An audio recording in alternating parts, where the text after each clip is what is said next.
Debunking myths about wealth with financial experts begins with an uncomfortable realization that most beliefs about money are not formed by evidence, but by stories repeated often enough to feel true. These stories persist because they serve emotional needs, hope, resentment, justification, or fear, rather than because they accurately describe how wealth is actually built, preserved, or lost. Financial experts who have survived multiple cycles do not spend much time arguing with these myths publicly, because myths are resilient to facts, but when pressed privately, their views are remarkably consistent and often sharply at odds with popular narratives. One of the most enduring myths is that wealth is primarily the result of extraordinary intelligence or rare brilliance. Financial experts quietly reject this. They acknowledge that a baseline level of competence is required, but beyond that threshold, intelligence explains surprisingly little. What matters far more is temperament, the ability to delay gratification, tolerate boredom, survive being wrong, and resist social pressure. Many brilliant people fail financially, not because they misunderstand markets, but because they cannot manage themselves.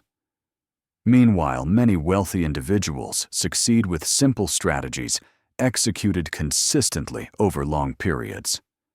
The myth of brilliance persists because it flatters aspiration, but it obscures the far more demanding work of discipline. Another deeply rooted myth is that wealth is built quickly if you know what you're doing. Financial experts regard this belief as actively dangerous. They have seen too many fortunes destroyed by speed. Rapid wealth accumulation does occur, but it is usually accompanied by hidden fragility, leverage, concentration, or luck that has not yet revealed its opposite. Experts emphasize that time is not an obstacle to wealth. It is the mechanism through which wealth becomes durable. Compounding requires survival, and survival requires patience. The myth of speed seduces people into risks that permanently remove them from the game. A related misconception is that risk-taking is the defining trait of the wealthy. In reality, financial experts observe the opposite. Those who endure are obsessively focused on avoiding irreversible risk. They are willing to take calculated risks, but only when failure is survivable. The public confuses visibility with behavior. Big wins are visible. Decades of quiet risk avoidance are not. As a result, people imitate the surface behavior of risk-taking without understanding the invisible scaffolding that made those risks acceptable. The myth persists because it makes wealth look adventurous rather than methodical. Another common myth is that wealth automatically brings freedom. Financial experts are careful with this one because it is partially true and partially misleading. Wealth removes certain constraints, but it introduces new ones. Visibility increases. Decisions carry greater consequences. Mistakes become more expensive socially and psychologically. Many wealthy individuals report that true freedom comes not from the amount of money, but from how simply life is structured. Without intentional boundaries, wealth can amplify stress rather than reduce it. The myth survives because freedom is emotionally appealing, but the reality is conditional. There is also a widespread belief that wealthy people have access to secret information or exclusive opportunities unavailable to others. Financial experts laugh quietly at this idea. Information is abundant. Opportunities are everywhere. The real advantage lies in judgment timing and the ability to say no. Wealthy individuals often see the same opportunities as everyone else. They simply decline most of them. Their edge is not access, but selectivity. This myth endures because it externalizes failure, suggesting that success is gated by privilege rather than by discipline. Another damaging myth is that money solves character flaws. Experts warn that wealth is an amplifier, not a cure. Impulsiveness becomes larger impulsiveness. Insecurity becomes louder insecurity. Ethical shortcuts become systemic. Those who build wealth without addressing internal weaknesses often collapse under their own expansion. This is why many financial experts emphasize personal development, not as motivation culture, but as risk management. The myth that money fixes everything persists because it postpones responsibility inward. The idea that wealth is a zero-sum game is another belief financial experts consistently dismantle. While specific transactions can be zero-sum value creation over time, is not. Businesses that solve real problems, improve efficiency, or expand access create wealth without requiring someone else to lose. Experts note that believing wealth must come at others' expense often leads to resentment-driven decisions that harm long-term outcomes. This myth persists because it offers a simple moral narrative in a complex world. Equally misleading is the belief that wealthy people are constantly working. Financial experts observe that while there are periods of intense effort, sustainable wealth is built by reducing unnecessary work, not maximizing it. Over time, systems replace effort. Delegation replaces heroics. Thinking replaces doing. The myth of nonstop hustle persists because effort is visible and morally comforting, while leverage and systems are subtle and harder to explain. Perhaps the most corrosive myth is that wealth is the same as success. Financial experts are surprisingly candid on this point. They have seen individuals with vast financial resources who are anxious, misaligned, and trapped by the need to maintain status. They have also seen individuals of modest means with extraordinary autonomy and clarity. Wealth, in their view, is a tool, not a verdict. Confusing the tool for the outcome leads people to optimize for money at the expense of everything else, and that trade-off is rarely reversible. What financial experts emphasize repeatedly is that most myths about wealth exist to make outcomes feel simpler than they are. Myths remove uncertainty, assign blame or credit cleanly, and reduce complex systems to digestible slogans. Reality, by contrast, is probabilistic, slow, and emotionally demanding. Wealth is built through ordinary decisions, repeated consistently, protected by humility, and destroyed by ego, far more often than by bad luck.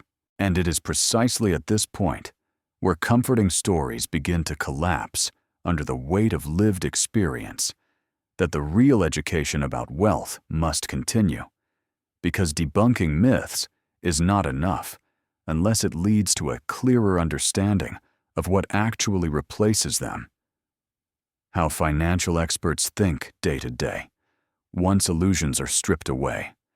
How they design their behavior to align with reality rather than narrative. And how this shift in thinking fundamentally changes the trajectory of both money and life over time.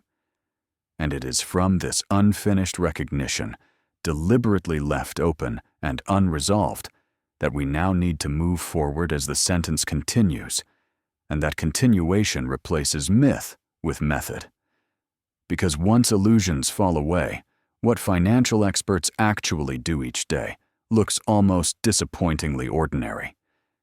Yet it is precisely this ordinariness, repeated consistently, that creates extraordinary outcomes over time. Without myths to lean on, their thinking becomes anchored in process. They focus on what can be controlled: behavior, exposure, structure, and time. They accept that outcomes will always contain noise, but processes can be refined, and this acceptance changes everything about how decisions are made. One of the first replacements for myth is probabilistic thinking. Financial experts stop asking whether an action will succeed and start asking how it behaves across many possible futures. This removes the emotional drama from decision-making. A choice is no longer right or wrong, but favorable or unfavorable relative to risk taken. This mindset makes it easier to act decisively without becoming attached to outcomes. When losses occur, they are contextualized rather than personalized. When gains occur, they are not overinterpreted. This emotional neutrality is not coldness, it is survival strategy. Another replacement is structural humility. Once the myth of genius is discarded, experts design systems that do not rely on brilliance. Rules limits diversification and redundancy replace intuition as the primary defense against error. This is why many successful investors appear conservative. They are not pessimistic. They are realistic about human fallibility. By assuming they will eventually be wrong, they build guardrails that keep mistakes small. Over time, this allows learning to compound instead of being cut short by ruin. The myth of speed is replaced by respect for time. Financial experts deliberately slow down decisions that feel urgent and accelerate only when clarity improves. They understand that most pressure to act comes from social comparison, not opportunity. By extending their time horizon, they step out of competition with the crowd. This reduces noise, lowers stress, and increases the probability that when they do act, conditions are genuinely favorable. Patience becomes an edge, not because it is virtuous, but because it is rare. Risk-taking myths are replaced by risk budgeting. Experts allocate risk intentionally rather than emotionally. They decide in advance how much damage any single idea is allowed to cause. This turns risk from a feeling into a parameter. When excitement rises, size does not. When fear rises, structure holds. This consistency is what allows them to remain rational when others oscillate between greed and panic. The myth of boldness is replaced by the discipline of staying solvent. The myth of freedom through money is replaced by simplicity through design. Financial experts discover that autonomy increases not with income alone, but with fewer dependencies, fewer obligations, and fewer fragile commitments. They reduce complexity in portfolios and lives alike. They say no more often. They resist lifestyle inflation that increases psychological pressure. Wealth becomes useful when it reduces noise, not when it increases options indiscriminately. This reframing turns money into a stabilizer rather than a stimulant. The myth of secret information is replaced by selective ignorance. Experts are ruthless about what they do not pay attention to. They understand that most information degrades judgment rather than improving it. By limiting inputs, they preserve clarity. This allows them to notice what actually matters: incentives, balance sheets, behavior under stress, and changes in narrative consistency. Their advantage is not knowing more, but being less distracted. The myth that money fixes internal issues is replaced by personal governance. Financial experts treat character flaws as financial risks. Impulsiveness, ego, envy, and insecurity are managed deliberately because they are known destroyers of capital. They build routines, relationships, and rules that reduce the likelihood of acting out these traits under pressure. This inner work is not motivational, it is defensive. Those who ignore it often self-sabotage at scale. The zero-sum myth is replaced by long-term value alignment. Experts look for ways to benefit from growth rather than extraction. They prefer systems that improve with scale rather than collapse under it. This orientation leads to better partnerships, lower friction, and reputational compounding. Over time, opportunities find them not because they are aggressive, but because they are trusted. Trust becomes a form of leverage more powerful than debt. Finally, the myth equating wealth with success is replaced by a quieter metric: sustainability. Financial experts measure success by how repeatable their lives are. Can they keep making decisions without burning out? Can they endure downturns without panic? Can they adapt without losing identity? When these questions are answered affirmatively, money becomes a byproduct rather than an obsession. This is why many who truly understand wealth become less flashy as they grow richer. They have nothing left to prove to narratives they no longer believe. And so the debunking of myths leads not to cynicism, but to clarity.